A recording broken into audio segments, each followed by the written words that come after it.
Encore 0 but partout. Encore longue passe pour chercher le numéro 3. Bonne défense pour ASC Lergui. Corner pour TP Diamono. Quel match! Jërëjëf Mor Mbaye. Le trésorier général de zone du C. Monsieur Dieng, l'infatigable. Mais nul ma faal borom ISTP école bu mag bi nga xam dafa am école ba pare amaale centre de formation football xam nga loolu NBA rek la am NBA ñoo lay jàngal basket di la jàngal école. Attention corner coup franc arbitre nee na coup franc suñu école bu mag bi muy école USTP da lay jàngal xam-xam. mais am na président boo xam ne dañ ko fal la ñu ko dinaa seen ñu bàyyi. ay waa Ibrahima moo ko def na lan la paas bi tay sa waa ji gis na yoon wi. Mayacine. waaw.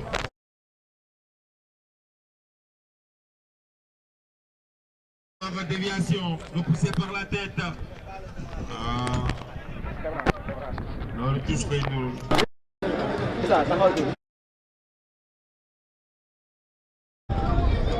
daaw ci heure bi am na noo def ak ñun defal ñu ay tenue africaine yu am solo sur mesure monsieur Fall borom 2 gallons yi 2 gallons bu ma xamoon ni nii lay mel mu wut ko temps yi monsieur Fall mu ngi mel ni kuy sangoo pireen nekkaat xale et lui mu am 42 ans monsieur Fall dafa ñëwaat am jàpp 29 ans 27 ans monsieur Fall gis na yoon jërëjëf copain ci amul tapale. Encore un jeu pour l'ASC Lergui.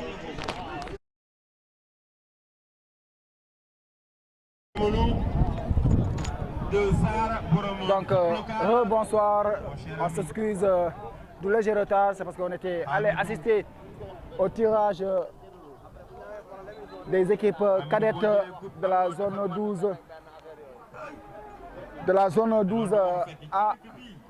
Donc le tirage que vous allez voir sur la TPTV, des groupes relevés, des poules relevées. Donc l'ASC TP Diamono vêtu du rouge et du blanc, ses couleurs officielles, ses couleurs habituelles.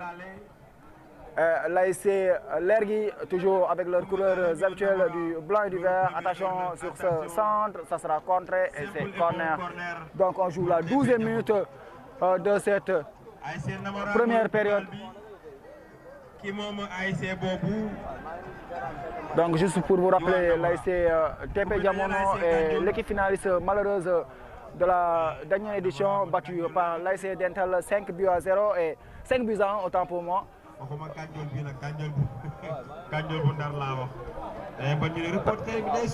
Attention, ça va repartir du côté de Diamono. Le Dessart 10 qui va centrer. Attention, capté par le portier. Il va relancer.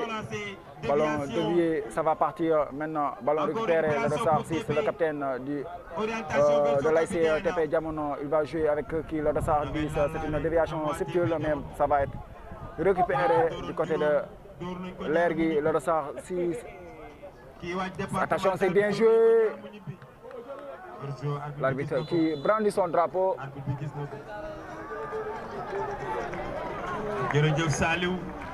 waaye Rona am na ASC bu fi ñëw final ñu door ko 5 président Baye tekki ay kaakam ne ñëwatuma waaye nii nañ nee nañ loo xam ne da nga see bokk doo mën a bàyyi. Attention à cette offensive, attention. Mayacine moom mënul bàyyi. Mayacine lu mën de xew mënul bàyyi. lu mu metti du bàyyi. Mayacine lu ñu teg du bàyyi. suñ demee ba équipe bi dematul sax moom du bàyyi. Attention, ça va partir du côté de l'ASC TP Diamono. Ça va repartir centre. Non, il va jouer toujours le dossard. Ah, il va louper son centre. Il va essayer de jouer. maa ngi nuyu Issa Seydina Issa maa ngi lay nuyu di ziar. Issa Sène. L'ancien président de l'ASC TP Diamono mais dafa am loo xam ne damañ ko war a wax quoi ci TP Diamono. Issa ci taxawaay bu am solo moom ak nitam Mayacine ne kii nee nañ la nee nañ mbir soo ci bokkee doo ci raxasu moo tax moom mu nekk président bañ a nekk président yëpp loo xam ne ci dugg da koy dugal ci nga xam ne mooy ASC TP Diamono moom Issa Sène Issa Sène le transporteur nga xam ne liggéey bu am solo lay def ci nga xam ne tey mooy location voiture rek lépp moom mi nga xam ne tey foo ko soxla foo soxlaa ci Sénégal moom ak ay ndawam yoo xam ne dañ lay yóbbu facilement moom le transporteur Issa Sène mu nekk ki nga xam ne tey moo nekkoon président TP Diamono mais aussi tamit mu continuer di dugal loxoom ci nga xam ne tey mooy TP Diamono moom Seydina Issa attention c'est contré dinaa leen jox numéro am léegi ngeen xam moom liggéey bu am solo bu muy def waaw kay Issa ku ko bëgg a jot rek loo xam ne bëgg nga voyage yi bëgg nga dem fu la neex ci Sénégal aéroport heure boo ko wooyee su demul moom dina la boole ak ay ndawam da nga koy woo ci 78 208 55 79 moom mooy Seydina Issa moom mooy président bi nga xam ne mooy TP Diamono un président reste toujours président sa liggéey am na solo fële ca TP Diamono macha allah attention sur cette combinaison attention le dossard 11 de TP Diamono il va perdre ses appuis il va centrer c'est contré ça dégage en catastrophe donc ñoo toujours si Issa gis nañ sa taxawaay yow xaddi woo bàyyi woo depuis bi ñu ne jamono ba léegi yaa ngi ci jamono ji tegi woo sa tànk te loolu la ñuy xaaree nit ci biir dëkk su méttee nga daw su neexee doo ko fekkee macha allah Issa yal na sa jàmm yàgg Issa transport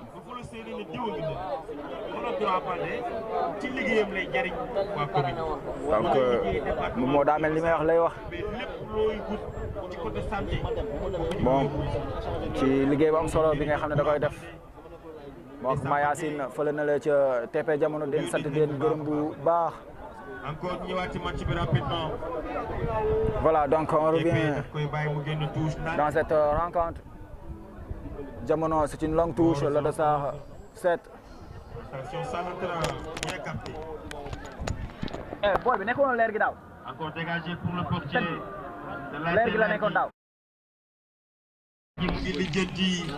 pour un avantage. Attention, c'est une bonne ouverture sur cette passe, le dossard 10 de l'ASC Lergui, le dossard 10, il va centrer, attention, ballon contrôlé, mais c'est récupéré. Ils vont jouer calmement pour sortir. Attention, quelle sortie de balle, le dossard 9, qu'est-ce qu'il va faire? Il va jouer avec le dossard 7, le Mbappé de l'ASC TP Diamono, qu'est-ce qu'il va faire? Il va se débarrasser de son vis-à-vis, il va centrer. Ah, TP Diamono.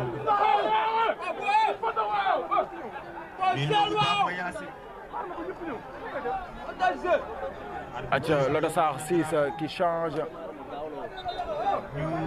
Arrêt touche. Arrêt touche pour ASC Lergui. Mayacine nuyu nañ ko. Mais Sarr sama chauffeur bi Sarr chauffeur bi.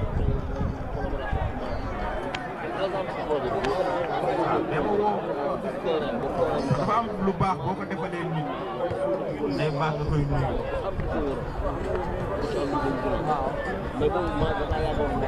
Attention, toujours TP Diamono, ils vont élargir dans l'entrejeu de ça, 8. Attention dans la surface, qui brandit son drapeau. Jërëjëf Issa bu Diamono TP Diamono Issa bu baax mi nee naa ko déwén ci heure bii di nga am ay carte grise yu yeneen yu bari kon Issa bu TP Diamono yow ak Mayacine nuyu naa leen yéen ñu baax yàlla yàlla fay leen Issa bu TP Diamono dama nekkoon ci ay situation soxla chauffeur aw ma chauffeur ñu woo ko mu ñëw jël si ku ma defal lu baax moo ko fàtte Seydou Ba dañuy def tournée ci kanam oto bi dama teg taal kilim bi parfois ma jël moto bi tax ma dama solal essence loolu rafet na jërëjëf président Seydou Ba le coordonnateur de l'Interjaune encore touche mais suñu dina da gala bi mot la attention contre attention le Dassar 7 extérieur du pied ça va revenir attention sur la barre transversale attention avec quelle incompréhension et c'est l'ouverture du score sur ce cafouillage l'ASC TP Diamono qui ouvre le score.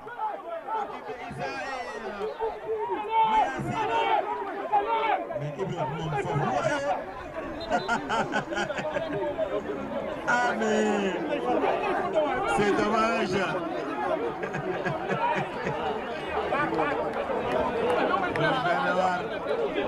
Et voilà. Mais quelle incompréhension dans la défense. C'est un but contre son.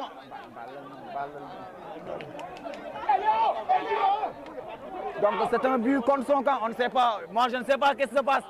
Et qui a marqué, c'est un but contre son camp ou bien kenn xamul cafouillage la na waaw Nassa maa ngi lay nuyu Nassa lii waru la toog ci tribune yi waru la Nassa Mayacine retaan na mais garde sa sérénité Issa Sène Issa min nga victoire. Encore repoussé. Attention, ça va revenir toujours pour l'ASC TP Diamono. TP Diamono toujours. 21e minute de jeu. Il va jouer, que c'est bien joué, c'est très bien joué. Ça va partir, le Dossard 9. Attention, il va être devancé. Ils vont perdre leurs appuis. Mais le duel est remporté par le Dossard 7 de l'ASC. Lergui, toujours, ils vont essayer de jouer ballon intercepté. Le Dossard 6 qui se bat, il va commettre la faute. Jaay doole amu fi. Nee na ko jaay doole amu fi. bu doon boobu sa borom wan na ko Franc ñëw football si. bu samay wax waxe arbitre bi la. bu samay wax waxe arbitre bi la. ASC yi jege stade bi dañu indi ay supporters bu ñuy ñëw. ay sama première sortie. Attention contre. Attention à cette contre. L'ASC TP Diamono. Qu'est-ce qu'il va faire? Le Dossard 10, il va centrer. Il va se tendre. Encore centre. Il va centrer jusqu'à le Dossard 9. Ah, il a tardé à prendre la décision. La balle va être chupée. Il perd rapidement. Maintenant, le jeu est ouvert. Il y a un joueur qui est au sol. Un joueur pour Dan. Quelle classe. Quelle classe. jërëjëf yéen a ngi ñaaj woon ba mokkal ko Sopra pour fixe jërëjëf président ci liggéey bi am na solo suba final avant l'heure day am ASC Darou Salam bu Pape Hann moom mooy laale suba ak ASC bi nga xam ne mooy zone de tir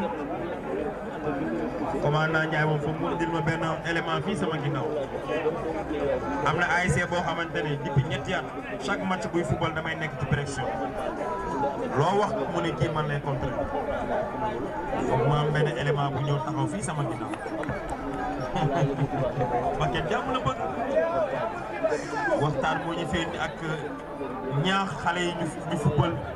Diamono toujours qui garde la position.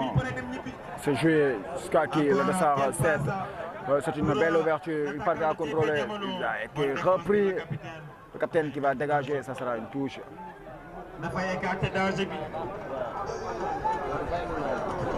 Touche joué, c'est mal exécuté, estime monsieur l'arbitre.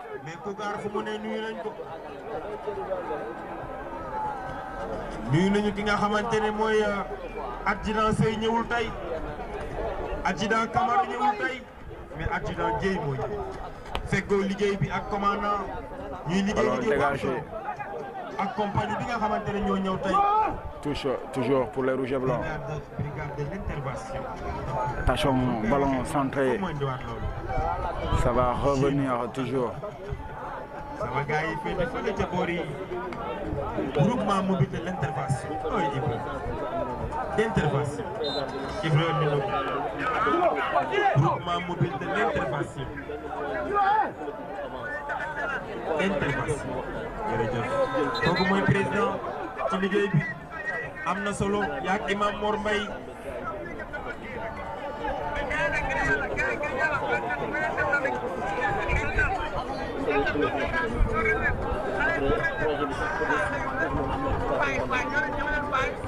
Attention, c'est une bonne passe, le dossard 7.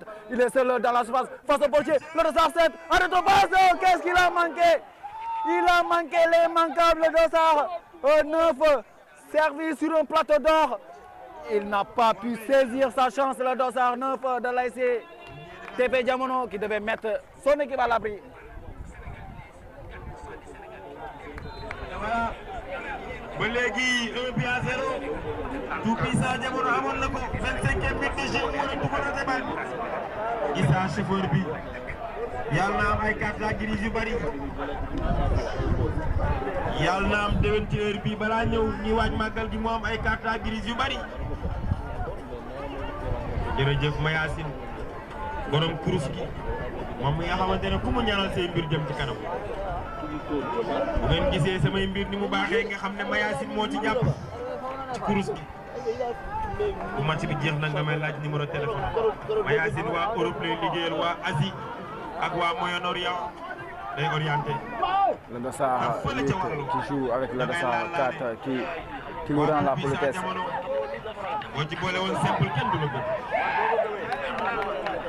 boo ci boole simple kenn du la gën ba léegi tout puissant Diamono. Bien joué. Attention, ballon intercepté. Défenseur bi intercepté ballon bi ba pare tulli ko. Toujours Diamono qui montre sa suprématie dans cette rencontre. Diamono qui joue pour prendre du plaisir. Diamono qui est en train de malmener l'ASC Lergui. Il va être repris, mais il va se battre pour récupérer ce ballon. Il va jouer en retrait jusqu'à son portier. Boo guddee doo guddal. Encore touche. l'ASC Lergui. 27e minute de jeu.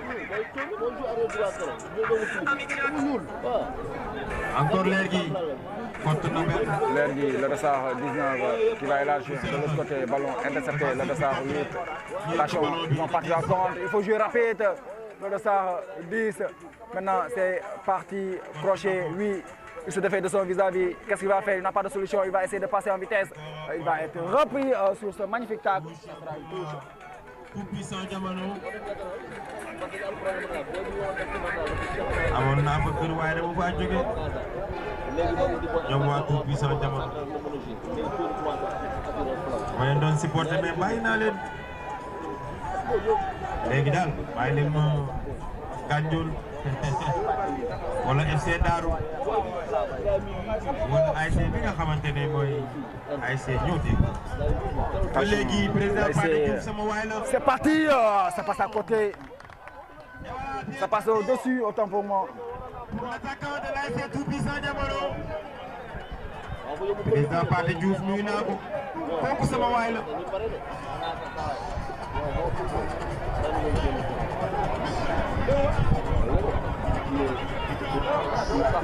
amul solution bu jéem a dégager chercher attaquant yi Une faute estime monsieur l'arbitre. am na bousculade 28e minute de jeu 1-0 pour Tout Puissant Diamono. Toujours on est à la première période. Là c'est TP Diamono qui mène le score sur un but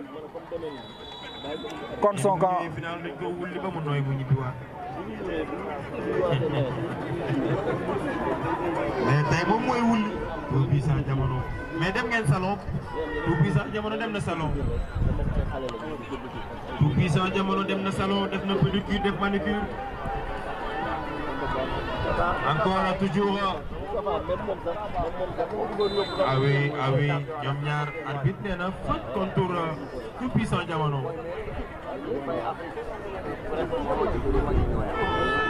Coup franc pour ASC Lergui. Ah man de yam nañ ma fi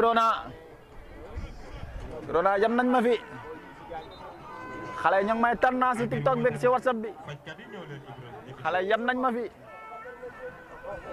faa ci 2 rek xale yam ma Lamine Zidane ba léegi mënul ñibbi xamul lu muy wax waa koñ bi Zidane ñibbil guddi di nga ñibbi Lamine xamoo defet moo tax mënoo ñibbi waaye tey sanc bi daa sanjaafu deru bukki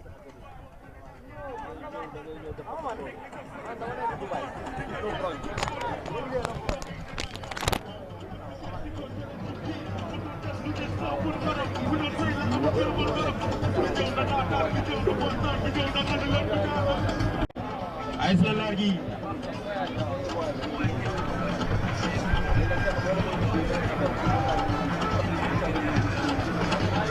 Coup franc pour ASC Lergui.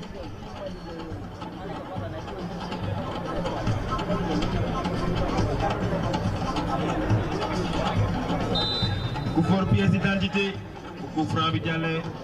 Entrée mal négocié. Deuxième ballon. Encore repoussé. Attention, Lergui, le dossard 12, qu'est-ce qu'il va faire? Il va centrer et c'est bien joué. Attention, la sortie du portier, il va boxer, ça va revenir. Toujours l'ASC Lergui. Le dossard 5 et la frappe, ça passe à côté. Bien joué pour les Verts, mais bonne défense pour Tout Puissant Diamono.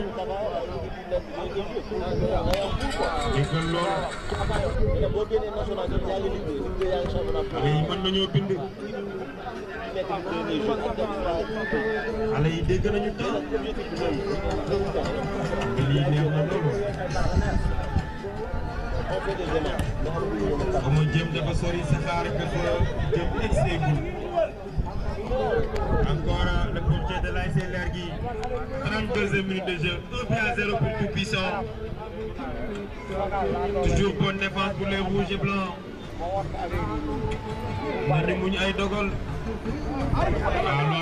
Attention, c'est parti, le dossard 10 dans la surface. Il va centrer en première intention, c'est contré, c'est un corner. Bonne défense pour Tout Puissant pour ASC Lergui.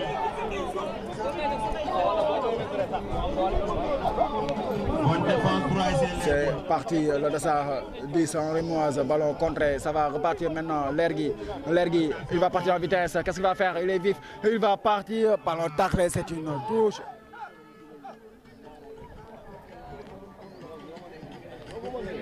Quel retour pour le milieu défensif de Tout Puissant Diamono.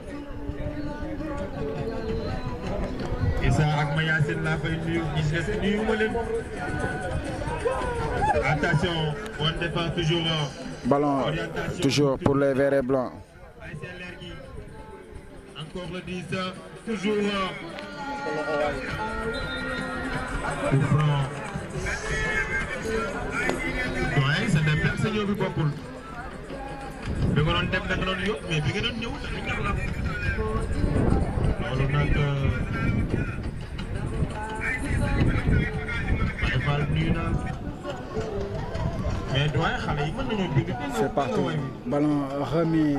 Attention toujours, le dossard 10, il est excellent. Laisse passer la balle, laisse passer. Tout pour yow, bàyyi loolu pour yow. Attention, le dossard 12 sur le couloir. Le dossard 12, le muy def day appuyé ci moom mu essayer de jouer 1-2 mais ballon ça va être récupéré rapidement. Mais dañuy continuer de jouer ba tey le dossard 12 en grand pont. Ce sera une touche en faveur de rouge et blanc. ñu ngi si première période bi nga xamante ni TP moo ubbeeku bal bi ñu toll nii leer gi mi ngi yéeg si kaw di dox si kaw ki nga xamante TP Diamono pour am égalisation waaye ba léegi TP Diamono nee na alaaju nee na alaaju. Touche mal exécutée.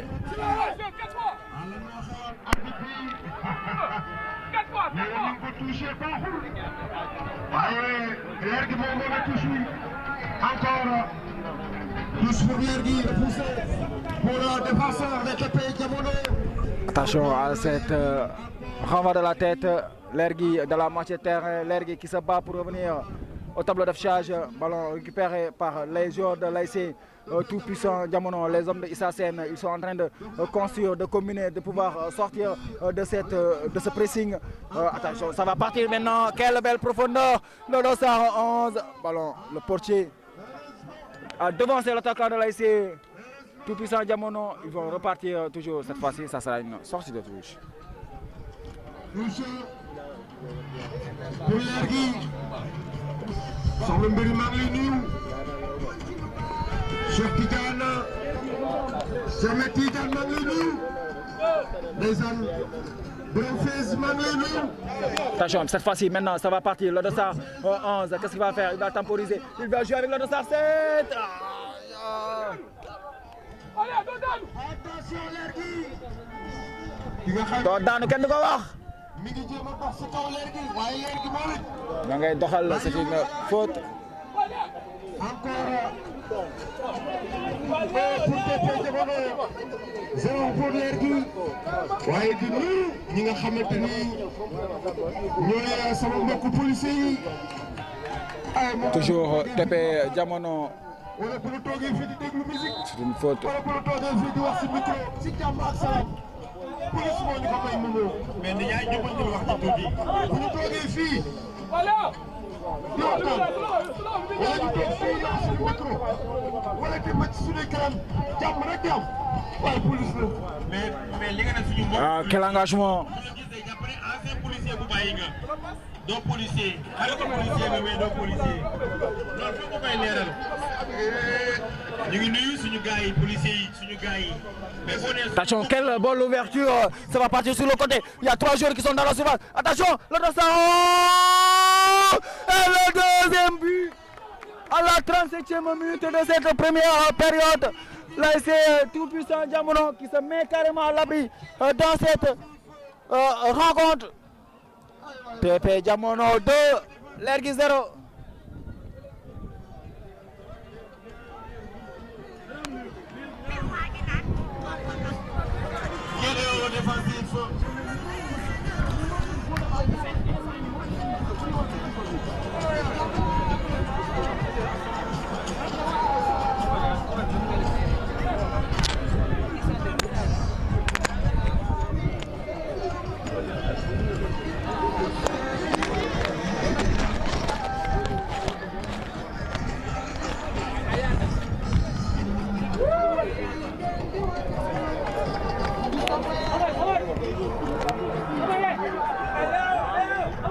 Diamono qui est devant.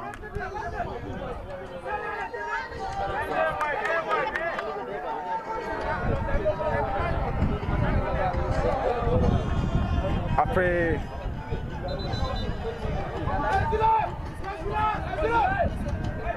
sa dernière sortie soldée par une défaite lors de la finale face à l'ASC Dental, l'ASC Diamono. Encore. Attention, l'ASC TP Diamono, je disais, est revenu, sont mobilisés, sont remobilisés encore pour pouvoir revenir plus fort dans cette nouvelle compétition. Encore. Et là, TP Diamono mène 2-0. On est à la première période. Dégagement ballon pour dossard numéro 3 de TP Diamono. Ils vont calmer et jouer Diamono qui joue le football champagne actuellement, le TP Diamono. En train de construire. Encore TP Diamono. Ça fait bien joué. Encore. Il a manqué son contrôle, le dossard 8. Ça va repartir, contrer. Incompréhension, la touche va revenir à l'ASC. Tout puissant Diamono.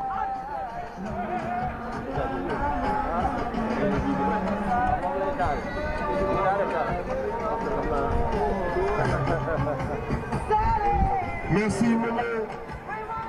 Ballon dégagé, ce sera Encore. pour qui? Le dossard 12 en duel. Les deux dossards 12, c'est remporté par le dossard 12 de l'ASC TP Diamono. Quelle élégance du dossard 9 de l'ASC TP Diamono.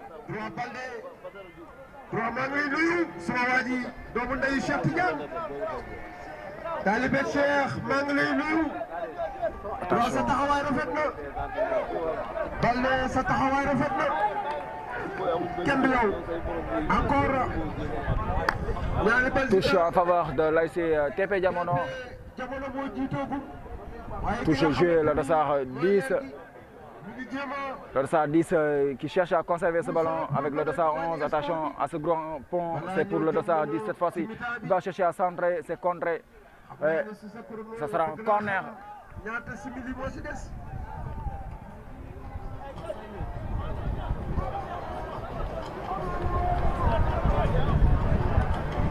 Encore.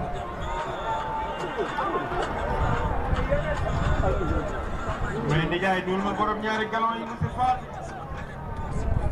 Monsieur Fall. Monsieur Fall dama xanaa kenn ngay sangoo parce que défense bi mu yor léegi bokk la ñu mu yoroon daaw. Waaw mais xam nga man li ma jaaxal mooy Monsieur Fall keroog dafa toog amul tapale toog si wetam. Ma ne ko amul tapale.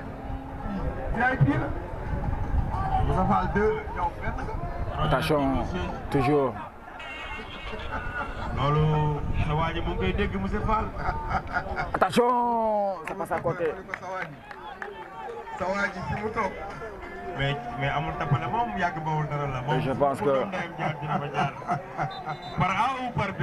Je pense que l'arbitre ne va pas tarder à mettre fin à cette première période, autant pour moi. non sama waay la boo ko fekkee ci koor gi association boobu di amul tapale. Oui, l'arbitre met fin à cette première période. L'ASC TP Diamono est devant 2-0 à cette première période. Donc nous, on va souffler un peu et revenir à la seconde période, Inch'Allah.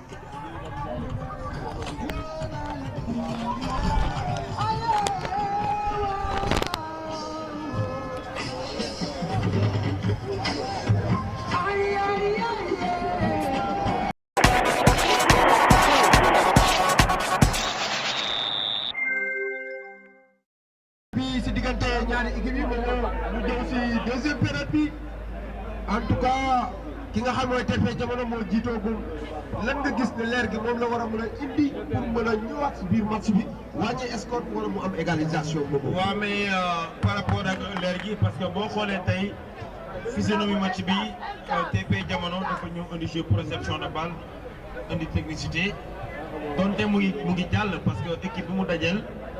Défendrewul bu baax a baax ay camps léegi ki nga xamante ne mooy léegi li mu war a indi mooy dafa war a jouer bal bi chercher les attaquants plus rapide pour ñu jéem a aussi mu ngi jéem a fekk ci TP Diamono ci niveau bi ñuy footballé peut-être mën na jël troisième but dañu war a ñëw défendre def bloc pas chercher attaquant football contre attaque loolu la leer gi war a footballé ak ki nga xamante ne mooy TP Diamono mais TP Diamono dafa jouer en protection de balle boo xoolee TP Diamono bu fii jeu bi mu ngi baax benn problème rek la ñu am mooy ci finition bi dañuy defee simple waaw tant que ñu ngi compliqué pour ñu yokk espoir bi tamit day métti si ñoom. encore TP mooy doxal la ñaar si dara moo amagum ñu ngi si deuxième période bi war a football 40 minutes 45 minutes waaye fi mu toll nii 40 nga wax la quelle passe y a rien du tout je vous l'avais dit tout à l'heure doyen Seck plus carton je vous l'avais dit tout à l'heure profondeur bu moytu dina jël troisième but. waaye Issa wax ma foo rootee.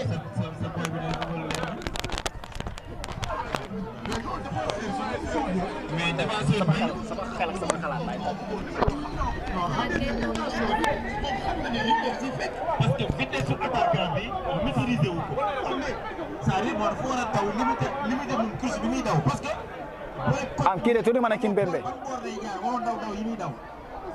daf doon jéem a coach attaquant bi attaquant moo ko ëpp vivacité. Donc dans cette seconde période on est à la 3e minute et penalty pour l'ASC TP Diamono. parce que kenn du dàq da ngay coach. bien sûr waaye boo ñëwee soobu li mën a ci fekk. Changement, double changement à venir.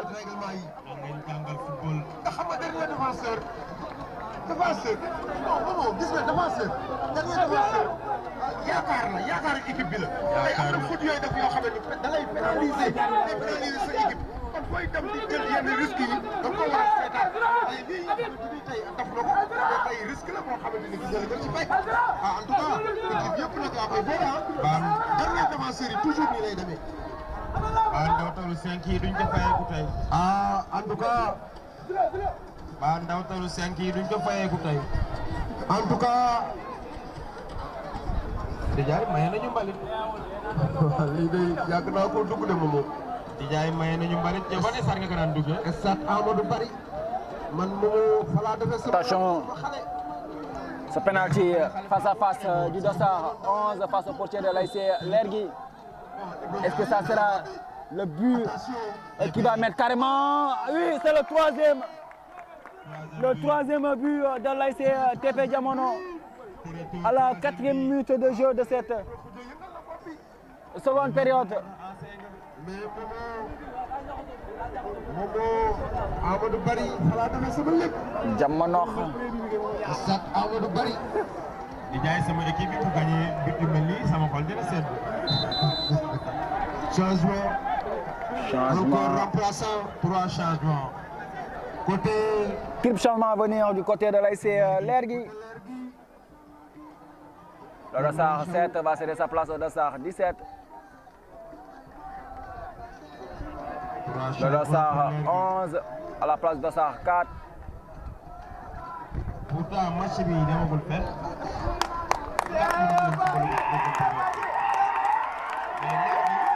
Applaudi par ses adversaires.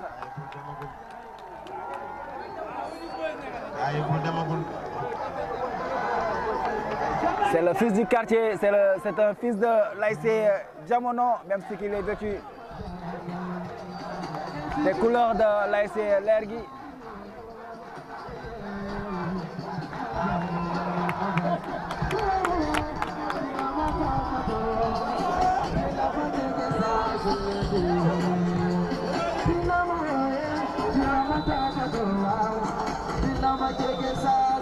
Aïe, ouais. Et voilà, coup franc. Coup franc, il a touché la balle 2 fois. xam nga am gaa dañ lay dàq ba pare bàyyi la fii xam nga dàq la ba pare bàyyi la ngay liggéey xam nga mooy loolu pour wax na téléspectateur yi soo ma gisul TP TV dañ maa dàq ba pare bàyyi ma may liggéey dàq nañ ma bu yàgg. Attention, ça va repartir, le Dossard 7 qui perd son duel face au portier.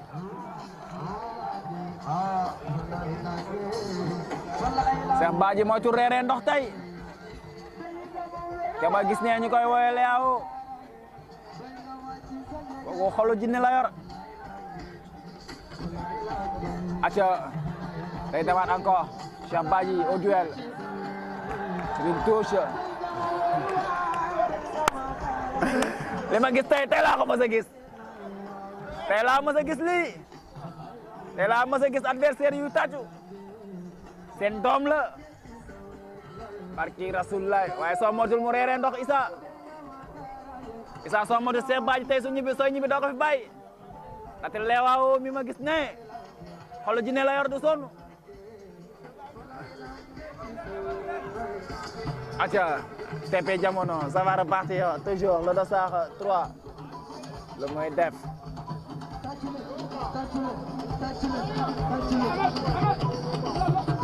Jamono fay na leer gi ma ne ko si Jamono fay na leer gi tey Issa fay nga lamp ya dool na ko ñett te xew ma jeexagut mu ne ko pëy ñett waaye Jamono mi fu mu demoon daaw fa la bëgg a delluwaat Jamono daa bëgg a pentiraat koñ ba Jamono pour l'instant benn bii moo ko dese pour mu fay bor bi waaw mais mi ngi jéem a waaye bor bi kan la koy fay moomu. waa zone bi attention ça va repartir kan la koy fay laay laaj. waa zone bi la koy fay Issa ñi bàyyi mbaa duñu xaru tey Sarr maa ngi koy nuyu. Sarr borom foot local ndeysaan sama waa ji. mais xam nga man Issa seen soo paree nga ñëw fii ñu waxtaan Issa mënuma wax dara sama ñaari gars Mayacine dégg nga ma wuyu ma Mayacine bàyyi ñi bàyyi duñu xaru tey acca ñoo ngi noonu di doxal mais nag yow boo ko ci ñuy def de dinaa def defaat. baax nañu ni yàgg sama Faute. yi baay keroog bi ma wooyee ba jox ma ko li ma wax dégg naa ko waxula dara. nee na moom moo sa ndijaay si ma ko teg foofu fa lay toog kon xanaa ba may génn di daw bële yëgu ma. am ñoo ngay doxal ñoom waa leer gi même si que leer gi lampa ya fay na foofu parfois nga def ay réunion ndaxte Jamono da kaa jox benn mu ne ko doyut mu ne ko ñaar mu ne ko doyut mu ne ko dañ dem ñëwaat mu ne ko ñett xew ma jeexagut te Jamono ngi doxal ba tey encore attention ça va partir Léao dina ko rey Léao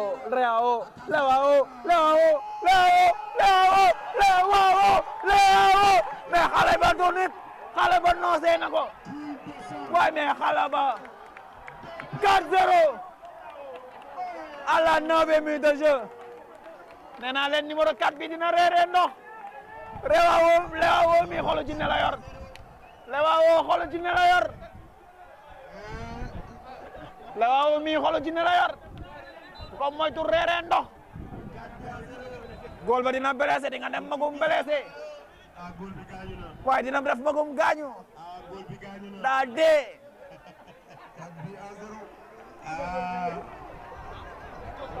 ma ne ko si Mayacine Mayacine ba léegi reetaanul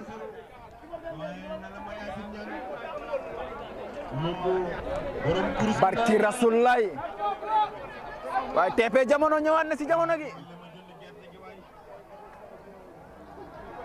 waaw mais Léao mi duñu wax si moom ay waay gars yi dimbal leen am sama gerte gi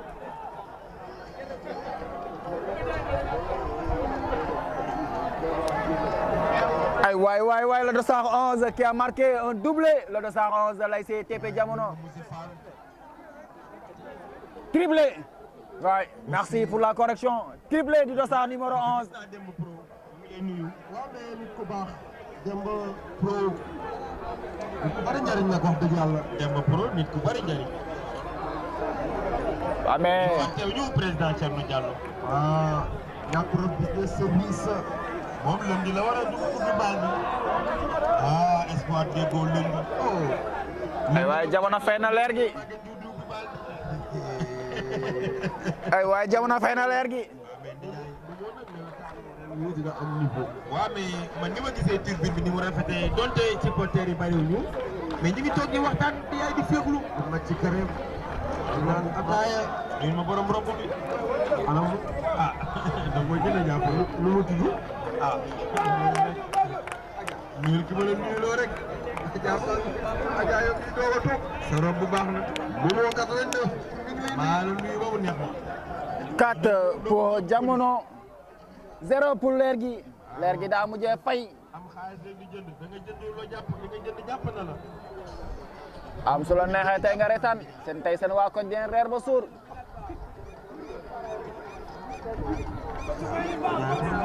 ak dégagement bi waa sanc bi tey dinañ reer ba suur ay xel mi dal na di jaay boori waalo la dem bi jox xale bi neewoon na ma saraxu dental 1200 la gawuma ko borom ISTP. Imaginez 1200. dafa am centre de formation football ci biir école bi. école baa ngi fii ci APIX. Ndiaye est-ce que xam nga ren bac beeg BFEM commune bu Tivaouane Peulh ñàkk USTP moo rajaxe commune bi. école boobu moom war naa ko xam. Ndiaye. monsieur Fall war na ma woo yóbbu ma xool ko. monsieur Fall gàcce ngalaama xale yaa ngi vacances mais ñi def centre de formation ñoo ne ci entraînement yi. leer gi 4-0. leer gi fay na. jamono indi na score bi parce que booy xool final bi 4-1 la ñu ko dóor boo wàññee benn but bi sax équipe 4-0 lay doon kon indigul na 4-0 bi. indi na 4-0. acca ñoom waa TP Jamono ñoom ñooy doxal. touche en faveur de l'ASC leer gi. dañuy soppi tur bi ba match bi jeex ndaxte ku ñu door 4 ma mën a too doon leer gi lëndëm gi lañ koy woowee. lu mu wasul baaxul. waaw ñëwal wasul.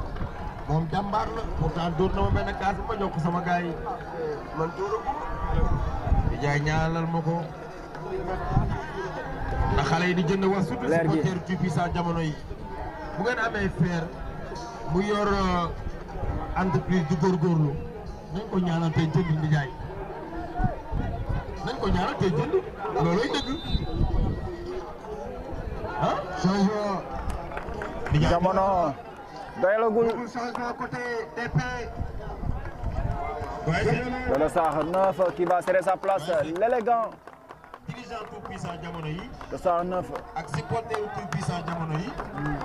nañuy jënd ci was bi nga xamante ne seen mbokk seen xarit. Et le Sarr 10 aussi.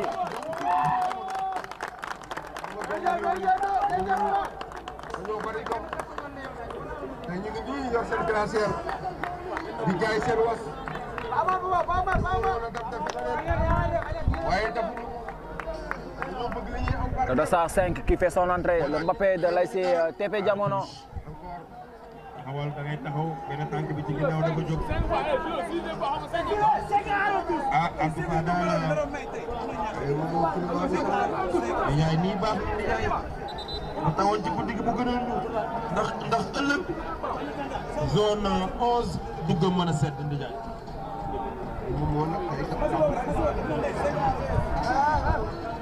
waa taw ci guddi gi ak taw léegi bokk. Sarr a ngi reetaan. encore sa jërbaat bi daanu. Cheikh Moustapha Dia. borom Daaru Salaam. yaay jeexal naa la dimbali. Ballon. waaw suñu jàmbaar ji di jaay yàlla yàlla ko gën fanam. bi nga xamante ni yaakaaroon ku Cheikh Jibril Ba. Cheikh Jibril Ba. boo leen fekkee Daaru Salaam. ñëwul gaag jàmm jaag bi ñuy yàgg. ñaari laadum day dee. laa dund. ñaari laadum day dee.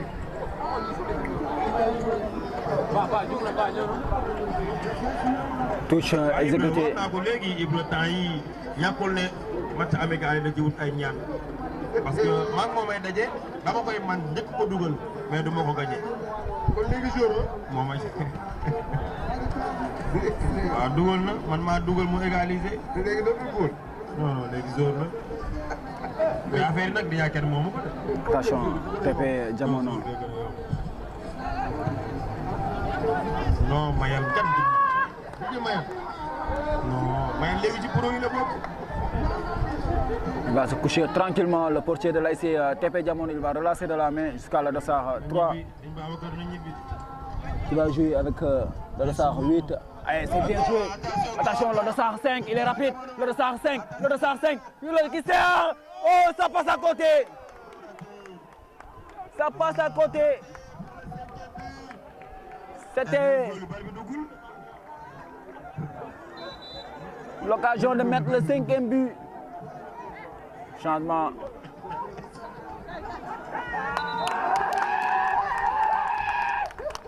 ah góor bi mujj na gaañu.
ragal naa ne leer gi te dina fi jël valise de.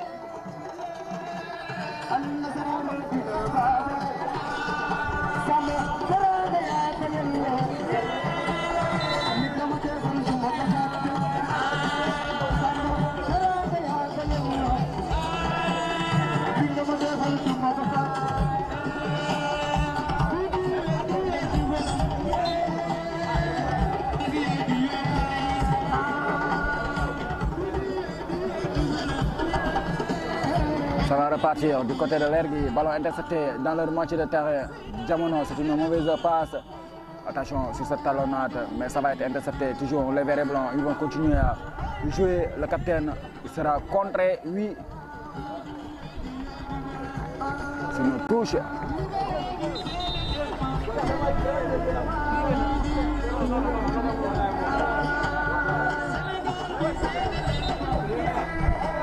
Encore changement. Il y a Golbe gaañu day génn.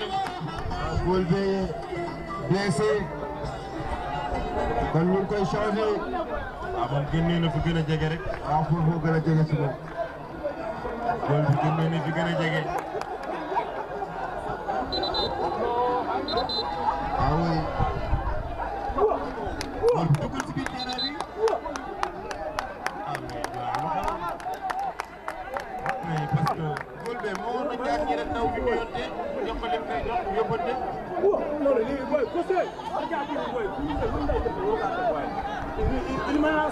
Quatre buts à 0. Tout puissant Diamono.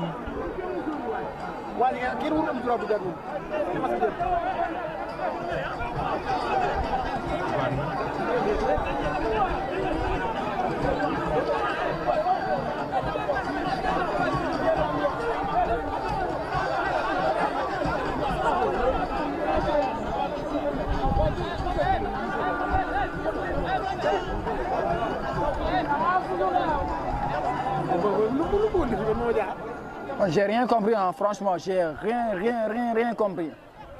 J'ai compris que dalle. Gaañu dafa mel ni.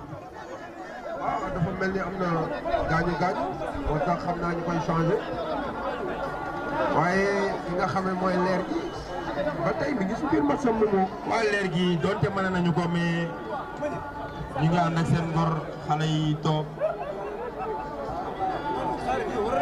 mais ba tey ñu ngi góorgóorlu.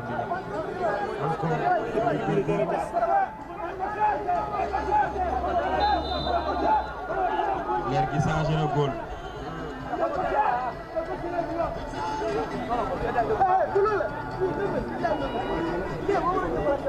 encore leer gi TP tout puissant Diamono. ñu koy laalaale. En tout cas, j'ai rien compris. C'est parce que le Dossard 4 avait fait son entrée. Par la suite, il a quitté le terrain. Je ne sais pas, il a été sorti ou pas. Mais je ne vois pas d'entrant dans cette rencontre à la place du Dossard 4. En tout cas, j'ai rien compris. Mais le portier a cédé sa place de l'ASC L'Ergui après avoir encaissé 4 buts. Maintenant, L'Ergui joue en infériorité numérique. C'est parti. Il est en position de danger. ah oui da ngaa fanaan.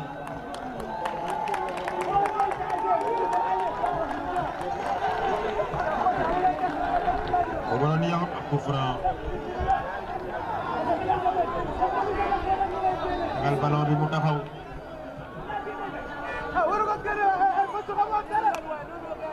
ñoo ko tegal ballon bi mu taxaw.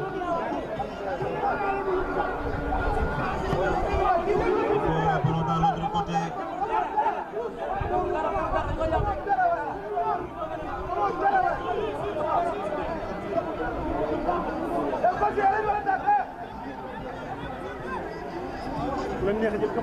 Gauche pour ASC L'Ergui.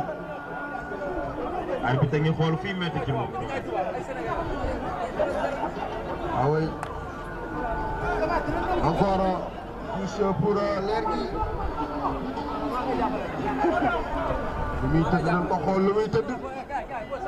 arbitre bi nee na ko jugal. encore L'Ergui. man kay instant topp kaa laay def. mi ngi doxal attention. attention centre. ballon dégagé. donc man kay maa ngi ca Kaaba man j'ai rien compris man damaa jékki-jékki leer gi actuellement il joue à 9 ans.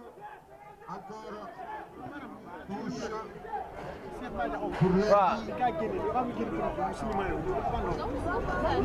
ah ok. ah Cheikh Baye dafa doon dugal ñu génneewaat ko musu bi maye ci biir terrain bi. ok. ok ah merci beaucoup jërëjëf waa Kaaba bi ma doon topp leer na ma nañu léegi. ah donc Cheikh Baye a abandonné. hors-jeu oui il y a position de hors-jeu. Cheikh Baye dañu kaa dugal mu ñam balaa mbir yi di neex ñoo ko génnaatal.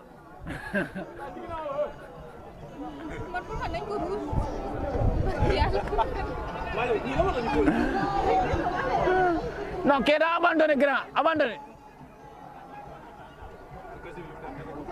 Cheikh Baye dañu kaa dugal mu dugg fi mbir yi neexee ñoo ko génnaat. lëndëm nga na da leer ga lëndëm nga na da leer ga biñ ko dooree ñeent la leer ga fay.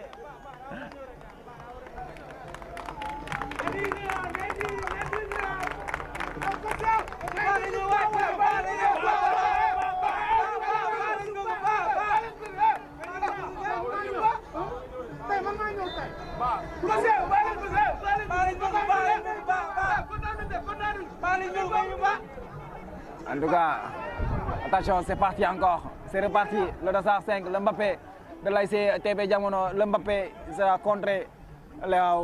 Cette fois-ci, c'est repris. L'ASC Lergui qui joue beaucoup mieux maintenant, même si ils sont en 9.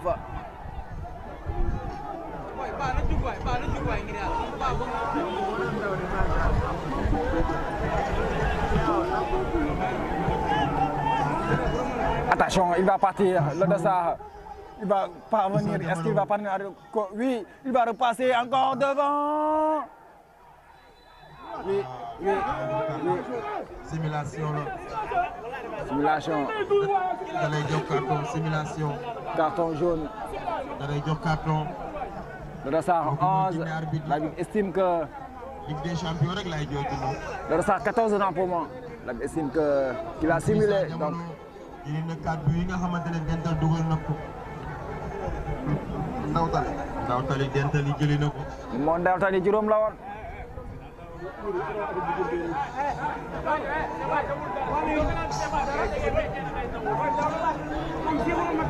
Hors-jeu. Il y a position de hors-jeu.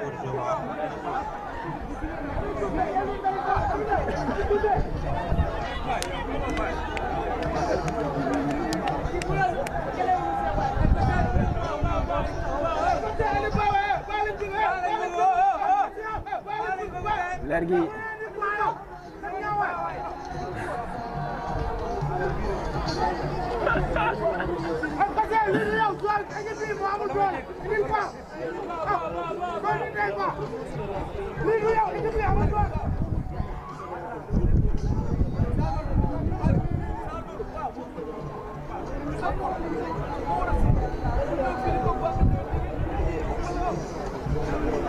Supporter ñoo ngi laaj ba kuy ba wala ñu ba ñu xool kuy ba ñu ñam ba xool xam nga ñun moom ay toppkat kaa lañ ñun moom ku ñu woote ñuy xaar mu ñëw ba ñëwal Issa kaay wax ma kuy ba Issa Sène kuy ba Issa ñun toppkat kaay ñamal la ñu ba ñu xool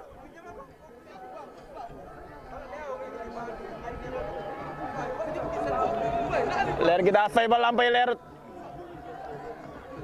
mënoo leen fay leer gi ba pare nag ngeen bëgg a buddi poto yi yóbbaale ko nag baa leen leer gi nii lamp yi fay na kay baa leen poto yi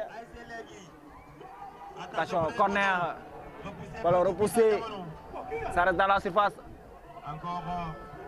attention ballon dévié pour le portier facilement pour le portier encore dégagé attention contre ça va repartir ballon dégagé ça sera quoi ça va rester dans l'aire de jeu mais cette fois-ci ça va sortir en touche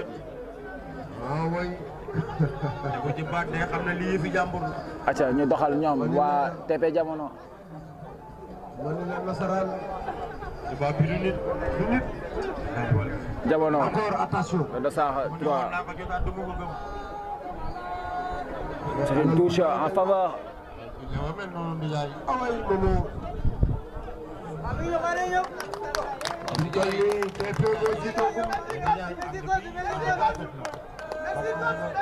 Les supporters ont réclamé bas et bas va venir. On va voir qui est bas.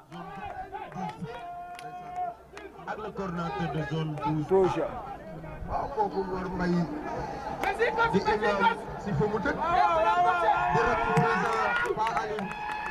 Ça va partir.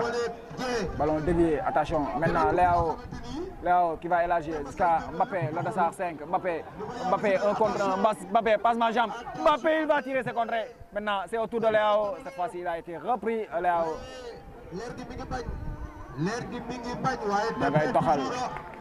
Le Dossard 8 en profondeur. Qu'est-ce que c'est bien joué. Le Dossard 3, il va passer. Il va centrer. Et c'est le 5e. C'est le 5e. Le Mbappé. C'est la Manita. La Manita. C'est la Manita. Là, c'est tout puissant Diamono. La Manita. La Manita. Là, c'est tout puissant Diamono qui répond après avoir concédé 5 buts face à l'ASC Dental. Aujourd'hui, c'est l'ASC TP Diamono qui a mis 5 buts à l'ASC Lergui. ASC Lergui dañ ka door fay lampe yi bunti poto ya Lerga fay na. 5-0 Ndiaye. Lergui góol ba ñëw ñam na. C'est Badji lañ roof tuuti mu ñam mu neex.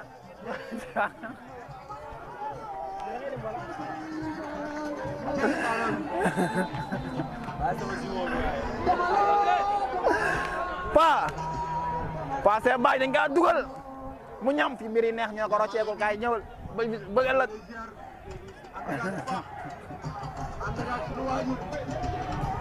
Lerga fay na.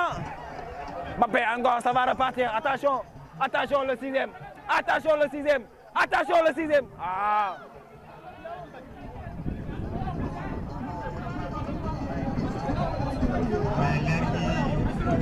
Bon courage. Mais nag am na message bu war a jàllale pour puissance Diamono. Kalla Fall. Kalla Fall.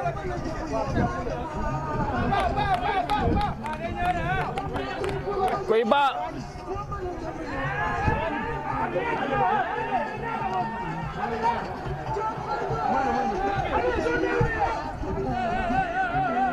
Lerga daa fay. Tout puissant Diamono. Dagg na fil ya.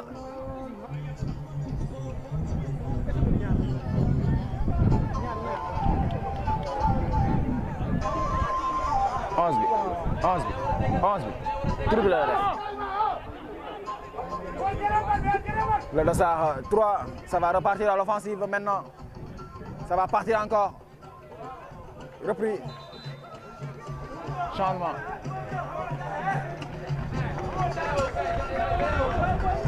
Là-haut. Il va serrer sa place.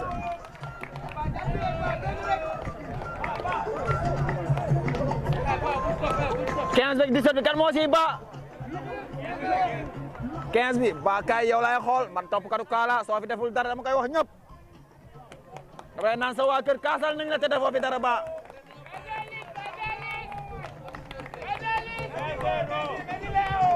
Léo yaa tax see Badji dugg génnaat ma ne ko si Léo moo tax see Badji dugg génnaat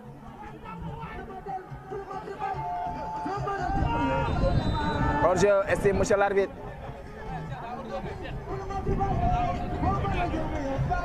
Cheikh Badji sama doomu ndey la maa ko formé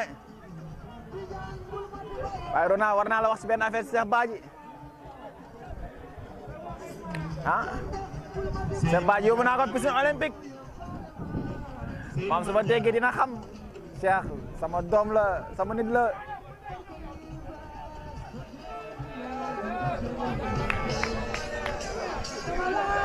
ay waay Bira waay il va dégager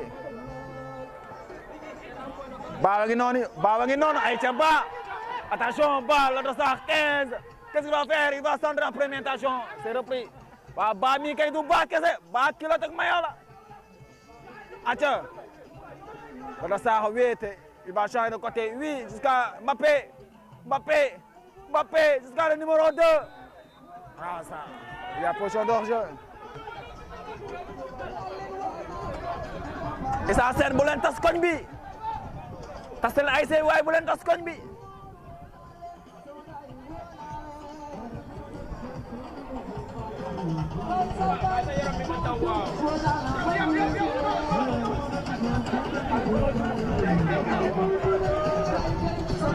Attention.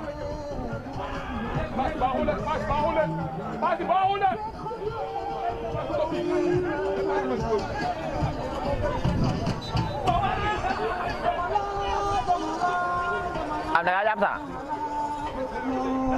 et deuxième mi-temps ñaar nga filmé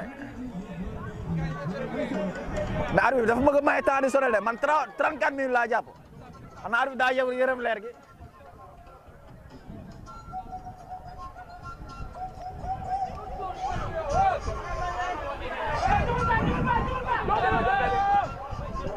Mbappé Mbappé Mbappé Mbappé ah c'est le portier qui remporte ce duel.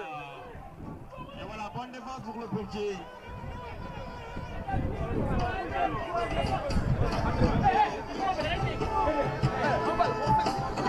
Aïcha 5m50.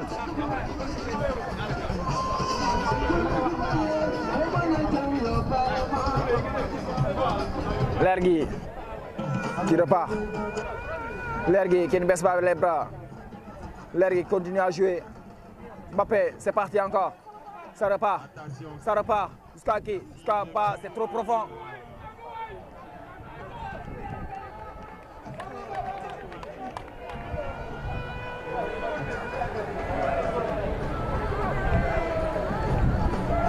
Sarr 10 qui va chercher à orienter le jeu.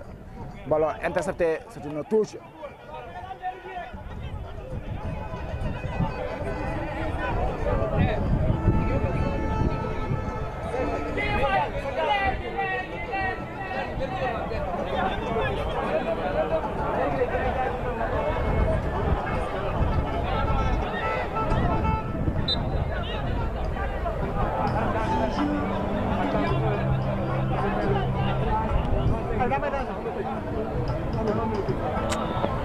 Nuru Nokay.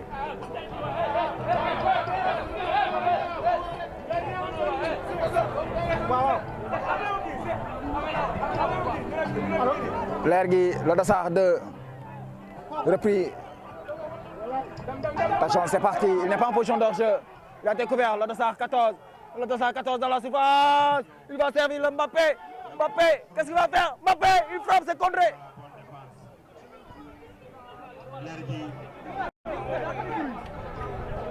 Lergui mi ngi góorgóorlu mais tout puissant jamono ji koy Allemand lañ fi indi bu ñu dugal doyoo. Touche mal exécutée.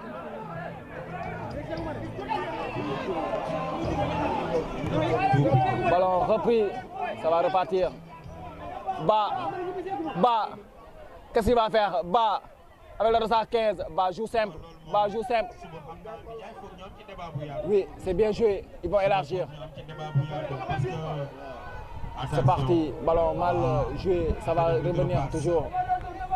Mbappé lay def nii.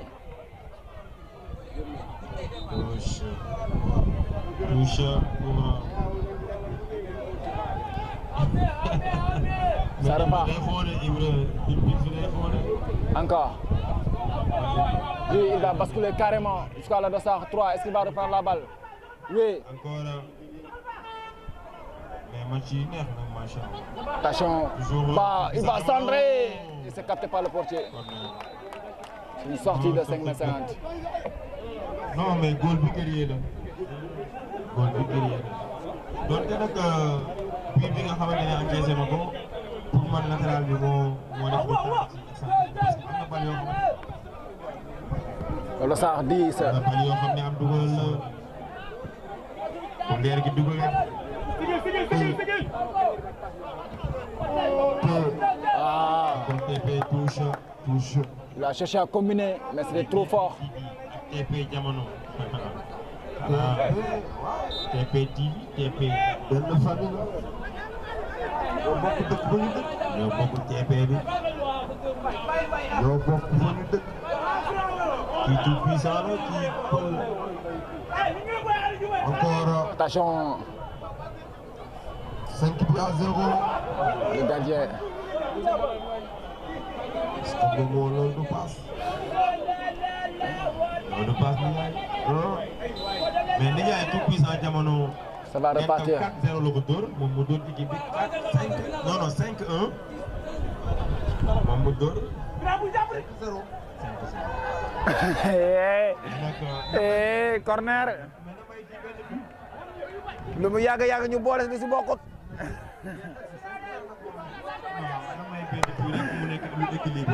mais man li ma jaaxal Mayacine ba léegi reetaanul Mayacine doy la ko Mayacine ba léegi reetaanoo Mayacine ah Mayacine yow tamit yërëmal waa ji munoo dóor leer gi fay leer gi ba pare bëgg buddi poto lamp yi bàyyi ko mu ñëwaat beneen match tasal ay seef rek nga bàyyi koñ bi. Le portier il va dégager. Ça gis na encore léegi man nag taxawaayu leer ki rafetlu naa ko ndax am na jeu bu def ba tamit donte score bi bëri na waaye fi mu toll nii teguwul tànkam. waaw lii moo lay wan ne Alaaji Mor Mbaye jamono daa fay lamp yóbbu poto lamp yi jamono daa fay leer gi yóbbu poto ya aja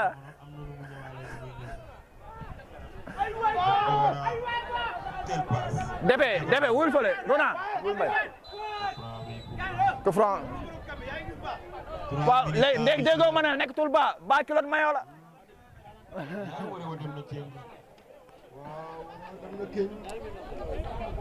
3 minutes waaw jëlaam bàgg war na mbaam waaw jëlaam waaw jëlaam waaw jëlaam dina ko rey yaay di nuyu sama jarbaat bi Lamine Yaman moom moo jël coupe du monde bi mais Ndiaye suba Ndiaye ñëwaatal ci match yi war a am suba waaw mais suba journée yu am solo moomu zone 11 ASC Gandiol Gandiol ndeysaan sa dëkk moom ASC Namora ay Gandiol attention le dessert de contrer corner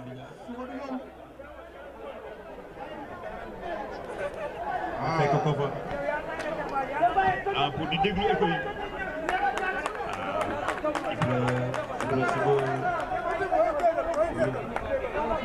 yàlla bu sama waa ji 5 ans yàlla bu sama waa ji 5 ans sama waa ji